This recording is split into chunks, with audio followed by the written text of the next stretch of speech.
There have been many cases of corrupt police being sacked in Mexico, but this video shown on national television confirms in stark images what many Mexicans have long suspected, that police often work for the people they're meant to hunt down.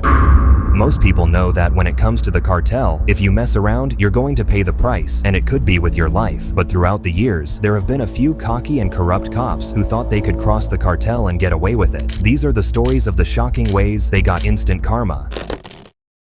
The case of Vicente Carrillo Leyva.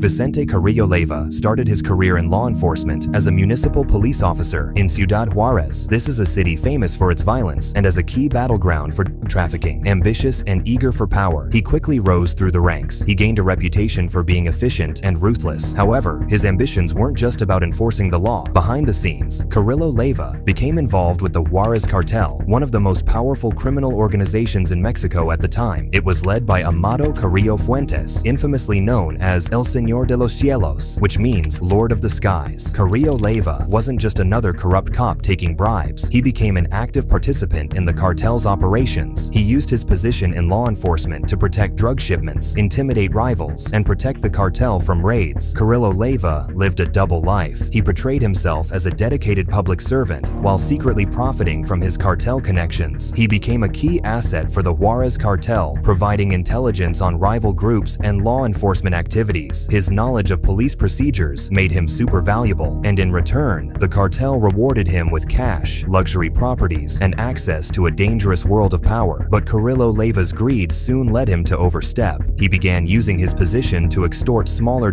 traffickers and embezzle cartel funds. These actions didn't go unnoticed, and talk of his betrayal began circulating within the organization. To make matters worse, rival cartels became aware of his double dealings. This made them eager to exploit the fractures within the Juarez cartel. Carrillo Leyva's downfall came in the form of a cartel-sanctioned purge. The Juarez cartel, known for its brutal enforcement of loyalty, decided to make an example of him. Rumors suggest that his misdeeds came to light during an internal investigation led by the cartel itself, where witnesses and accomplices exposed his actions. In 2009, Carrillo Leyva was arrested by Mexican federal authorities. He was captured in a luxury neighborhood in Mexico City, living under a false identity. While some initially saw his arrest as a victory for the Mexican government, many suspected he had been handed over to the authorities by the Juarez cartel as punishment for his betrayal. Stripped of his wealth and power, he faced charges of money laundering and organized crime. He spent a short time in prison before being released to the United States, where he is now part of the Witness Protection Program. Today, he reportedly lives in constant fear of retaliation from his former cartel associates. The case of Flores Mendoza. The story of Flores Mendoza is a terrifying story of what happens when an ordinary guy decides to get involved with the cartel. Severo Flores Mendoza was the police chief of a small town in Mexico and at one time a well-respected figure in the community. But unfortunately, he would end up getting caught up in the allure to the cartel. Mendoza held a position of authority and had the big responsibility of protecting his community from the violence and lawlessness fueled by the cartels. But in a country where the cartels have power that is as strong as, if not stronger than, the government itself, the line between law enforcement and organized crime can become thin. That's what happened in this story. Mendoza thought that collaborating with the cartel would maybe be enough to secure his own safety and those closest to him. While he may have initially made this decision out of desperation, he later became completely complicit in the crime of the cartel. Rather than using his position to combat crime, he provided protection for cartel operations, ensuring their safe passage through the region and shielding their activities from law enforcement. There's even a plan to somehow unite state and city forces. Yet, as this video of a police brawl shows, there's little love lost between competing units. And those ranks are filled with hundreds of thousands of poorly paid police officers who, dealt little respect and little money, often land on the payroll for Mexico's most violent criminals. There have been many cases of corrupt police being sacked in Mexico, but this video shown on national television confirms in stark images what many Mexicans have long suspected.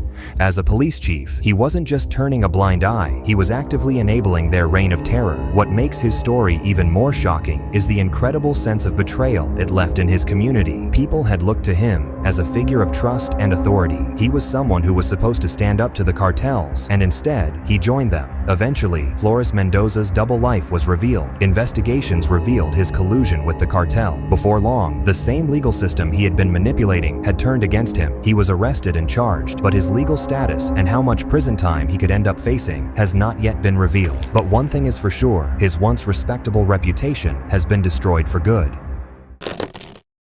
The case of Hanaro Garcia Luna.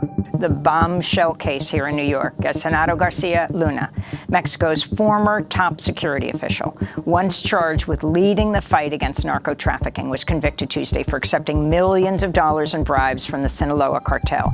Hanaro Garcia Luna was a key figure in Mexico's government during the late 1990s and 2000s. He was a mechanical engineer who began his career in Mexico's intelligence services. Later on, he quickly climbed the ranks due to his work on combating organized crime. By 2001, he was leading the Federal Investigation Agency, and in 2006, he was appointed Secretary of Public Security under President Felipe Calderon. This position put Garcia Luna at the forefront of Calderon's aggressive war on drugs. The goal of this initiative was to dismantle Mexico's powerful cartels through military and law enforcement action. Garcia Luna had a huge amount of power. He oversaw the federal police and controlled billions of dollars in resources, much of which came from U.S. aid. Despite his public image as a dedicated crime fighter, rumors of Garcia Luna's possible corruption began circulating during his tenure. Over time, these rumors turned into full-fledged accusations. Prosecutors alleged that Garcia Luna had been secretly working with the Sinaloa cartel, one of Mexico's most notorious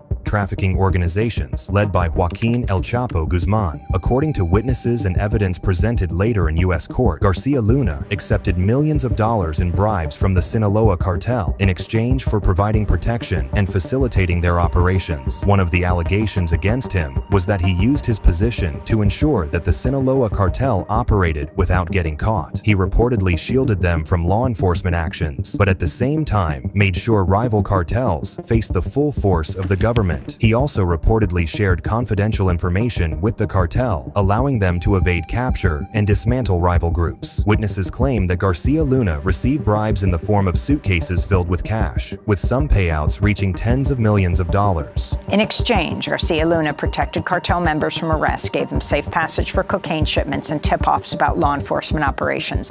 Garcia Luna served under former President Felipe Calderon, who launched Mexico's U.S.-backed so-called war on drugs that's led to the killing and disappearance of tens of thousands of people. Garcia Luna's fall from grace came in December 2019, years after he had left public office and moved to the United States. He was arrested in Dallas, Texas by U.S. federal agents on charges of trafficking and making false statements about his criminal activities. His indictment accused him of conspiring to import and distribute cocaine into the United States and accepting bribes from the Sinaloa cartel in exchange for aiding their operations. He was also accused of lying about his ties to organized crime during his application for U.S. residency. The trial of Garcia Luna began in January 2023 in New York, where he faced a series of damning testimonies from former cartel members and associates. These witnesses, many of whom were cooperating with U.S. prosecutors in exchange for leniency, detailed how Garcia Luna allegedly worked hand-in-hand with the Sinaloa cartel. I mean, there were names thrown out there, but no, really this was not. I thought actually you were going to ask me whether or not the trial went beyond and that the United States and the prosecutors began to look inwardly and realize that the U.S. government, the DEA, the entire security apparatus failed here. I mean, Juan and Amy, we are sold a bill of goods of U.S. intelligence. We are made to believe that the DEA is lawful and knows what it's doing. In fact, there were rumblings about Hanaro Garcia Luna over 20 years ago. There were questions about him. Prosecutors presented evidence of Garcia Luna's lavish lifestyle, which far exceeded the means of a public servant. This suggested even further that he was probably living off illicit funds he had gotten from the cartel. The trial proved how Garcia Luna's corruption wasn't just one isolated crime. It was part of a huge network of collusion between organized crime and officials in Mexico. In February 2023, Garcia Luna was was convicted on all charges, including conspiracy to traffic cocaine and participating in a corrupt enterprise. He was sentenced to more than 38 years in prison. This marked a dramatic fall for one of Mexico's most prominent figures in the war on drugs. The case of Flores Cabo de Oliveira, Brazil's corrupt executioner.